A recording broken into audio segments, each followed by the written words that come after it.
নমস্কার বন্ধুরা, সবাই কেমন আছেন? আশা করি খুব ভালো আছেন। আপনাদের আশীর্বাদে আমিও খুব ভালো আছি। কাকুলি নতুন ব্লগে আপনাদের স্বাগত জানাই। আজকে রান্না করব কি জানেন বন্ধুরা? চাল কুমড়ো। আপনারা কিভাবে চাল কুমড়ো রান্না করে খান আমাকে কিন্তু কমেন্টে জানাবেন। আর আমি কিভাবে রান্না করি পুরো ভিডিওটা কিন্তু তার জন্য দেখতে হবে। চলুন, আজকে সকালবেলা উঠে আমার মাথায় হাত, বাসন অনেক জমে গেছে। কালকে থেকে বাসন আর মাজতে পারিনি। বাসন অনেক জমে গেছে, এবার বাসন না মাজলে তো রান্না করা যাবে না। ওদিকে কিন্তু আমি কাটাকুটি করে সব কমপ্লিট করে রেখেছি। এবার কেটেছিও কিন্তু অনেক কিছু, রান্না করব আবার অনেক কিছু। আর এই জায়গাটা খালি না হলে আমি তো রান্নাও করতে পারবো না। আজকে রান্না করব ইন্ডাকশানে। চলুন, আমার মুশকিল আসান স্বাদ দিয়েছি। মুশকিল আসান সব দিয়ে দিয়েছি বাসন।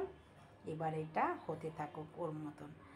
এটা 55 মিনিট ধরে এটা বাসনটা পরিষ্কার হবে।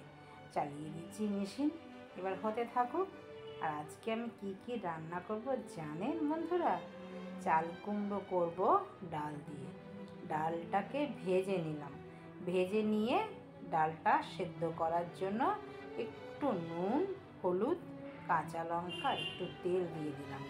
আর একটু ডাল কিন্তু দেখেছেন, খেয়াল করেছেন, ভাজার আগে মানে একটু ভেজে আমি আবার তুলে রেখেছি। ওটা দিয়েই আজকে চাল কুমড়ো বানাবো। দেখতে থাকুন, আশা করছি আপনাদের ভিডিওটা খুব ভালো লাগবে।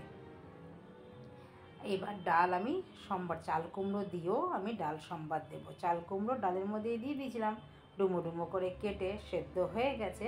এবার ফোড়নে দিলাম জানেন কি? মৌরি, মেথি, সাদা জিরে, একটু গোটা গরম মশলা, শুকনো লঙ্কা দিয়ে ডালটাকে এবার ঢেলে দিলাম। নুন হলুদ তো দিয়েছি, দেখে নিলাম। নামানোর সময় দিয়ে দিলাম একটু ঘি। অসাধারণ লাগে এরকম ডাল খেতে, একবার খেয়ে দেখবেন। ভাবছেন তো আমরা তো রোজই মাছ খাই, তো আজকে কেন নিরামিষি? নিরামিষি না বন্ধুরা, ডাল আমি আলাদা করে করে রাখলাম। আর চাল কুমড়োটাও বানালাম। মাছের মাথা ঘরে নেই, আছে শুধু আর মাছ। তো আর মাছের মাথাটা তো নেই, আর মাছ রান্না করব আর এই চাল কুমড়ো রান্না করব। তো চাল কুমড়ো রান্না আমি কীভাবে করি দেখুন। দিলাম জিরে ফোড়ন, তেজপাতা ফোড়ন, শুকনো লঙ্কা ফোড়ন। যেই না ভাজা হয়ে গেল, তুলে রেখেছিলাম যে ডালটা, সেই ডালটা দিয়ে দিলাম। দেওয়ার পর দুটো কাঁচা লঙ্কাও কিন্তু দিয়েছি। তারপরে দিয়ে দিলাম এবার সব চাল কুমড়োগুলো একদম ঝিরিঝিরি করে কেটেছি। আমার মাকে দেখতাম এইভাবেই কাটতো আর এইভাবেই রান্না করতো। চাল কুমড়ো ওই আর মাছের মাথা, চিংড়ি মাছ এসব দিয়ে বানাতো। আর এরকম লাউ ঝালিও করতো মুগ ডাল ছিটিয়ে। আমি আজকে চাল কুমড়ো করলাম মুগ ডাল ছিটিয়ে। এটাও কিন্তু খেতে অসাধারণ লাগে। মুড়ি দিয়ে কখনো খেয়ে দেখবেন। দিলাম একটু জিরের গুঁড়ো, নুন তো আগেই দিয়েছি, দিলাম হলুদ। আর একটু চাল কুমড়োতে মিষ্টি না দিলে হয় না। আমরা বাঙাল, কিন্তু যেটার মধ্যে যেটা লাগে মিষ্টি, সেটার মধ্যে কিন্তু আমরা দিই। আমরা অনেক তরকারিতে মিষ্টি দিই, আবার অনেক তরকারিতে দিই না। যেটার মধ্যে যেটা লাগে সেটাই আমরা খাপ খাইয়ে তরকারি বানাই। দিয়ে দিলাম একটু চিনি, দিয়ে ভালো করে নাড়াচাড়া দিয়ে দিলাম। যেহেতু অনেকক্ষণ লাগে চাল কুমড়ো হতে, সেদ্ধ হতেও বেশ সময় লাগে, আমি আলাদা করে আগে তো সেদ্ধ করে নিইনি। এবার দেখুন একদম ইন্ডাকশানে বলে জোরে আঁচ দিয়েছি, তাড়াতাড়ি করে জলটাও শুকিয়ে গেছে। অনেকটা হয়েছিল, দেখুন একটুখানি এখন হয়ে গেছে। এবার দিয়ে দিয়েছি ধনে পাতা কুচি, দিয়ে এবার একদম হয়ে গেছে। এবার নামিয়ে নিলাম। দেখুন এইভাবেও চাল কুমড়ো খাওয়া যায়, বাঙালরা এইভাবেও খায়। হাফটা আমি বড়া করেছিলাম, দেখেছেন আগের ভিডিওতে বড়া।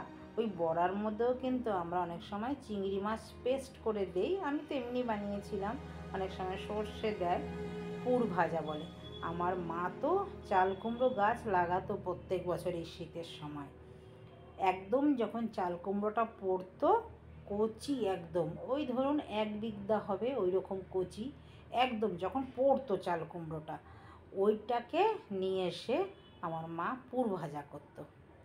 এত যে টেস্ট লাগতো বন্ধুরা, কি বলবো আর। চলুন, আমার চাল কুমড়ো কিন্তু হয়ে গেল।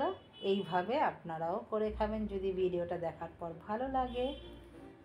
এতক্ষণ রান্না করলাম নির্দ্বিধায় নির্ভয়েতে, এখন রান্না করতে হবে ঢাল তরোয়াল নিয়ে ভয়ে ভয়ে। আমি ফ্রাই প্যানে একটু সামান্য তেল দিয়েছি, আর মাছের মধ্যে নুন হলুদ একটু আটা আর কাঁচা তিল মেখে রেখে দিয়েছিলাম। তাতে মায়ের মুখে শুনেছি আর মাছ, রিঠা মাছ, বোয়াল মাছ ফাটে কম। সত্যি ফাটে কম জানেন বন্ধুরা? আপনারা কেউ কি জানতেন এটা? আমাকে কিন্তু কমেন্টে জানাবেন। আর যদি না জেনে থাকেন, আপনারা যখন আর মাছ, রিঠে মাছ, বোয়াল মাছ, যে মাছ ফাটে মানে কড়াইতে দিলেই যেন একদম লাফালাফি করে, সেই মাছের জন্য আগে কি করবেন, একটু নুন, একটু হলুদ, একটু কাঁচা তেল আর একটু আটা মেখে নেবেন। তাও কিন্তু সাবধানে, আমার কিন্তু অনেক জায়গায় পুড়েও গেছে। এই রান্না করতে আমি অনেক পুড়ে যাই জানেন, কখনো গলায় ছিটে আসে, কখনো হাতে, কখনো মানে কি বলবো আর, আমার অনেক জায়গায় সারা শরীরে রান্না করতে করতে অনেক জায়গায় পোড়া দাগ আছে, কিন্তু ওটা আর সেরকমভাবে ইম্পর্টেন্ট আমি দিই না। তো আর মাছ আমি কীভাবে রান্না করলাম, আপনারা কিভাবে রান্না করেন? আমি দিয়ে দিলাম জিরে ফোড়নে, তেজপাতা ফোড়নে, তারপরে মশলা, ডেইলিকার মশলা যে মশলা থাকে ঘরের মধ্যে, একটু জিরে, একটু ধনিয়া, একটু লাল লঙ্কা, হলুদ দিয়ে নুন, যেটা না দিলে তরকারিটাই বেস্বাদ হয়ে যাবে, দিয়েছি একটু আলু। আর মাছে আলু দিয়ে করলে পরে ভাল লাগে। আর এটা কফি দিয়ে করলে ভাল লাগতো, কফিটা এখন সেরমভাবে না ভালো হয়নি। দুদিন কফি খেয়েছি, কিন্তু কেমন জানি একটা গন্ধ ছাড়ছে। শীতে এখন তো সেইভাবে শীতটা পড়েনি, সব কোলেস্টোরের কফি, ওর জন্য একটা কেমন জানি গন্ধ, ওই জন্য দিলাম না, শুধু আলু দিয়েই বানালাম। মশলাটা কষা হয়ে গেছে ভালো করে, তারপরে দিয়ে দিলাম স্বাদ অনুযায়ী জল পরিমাণ মতন।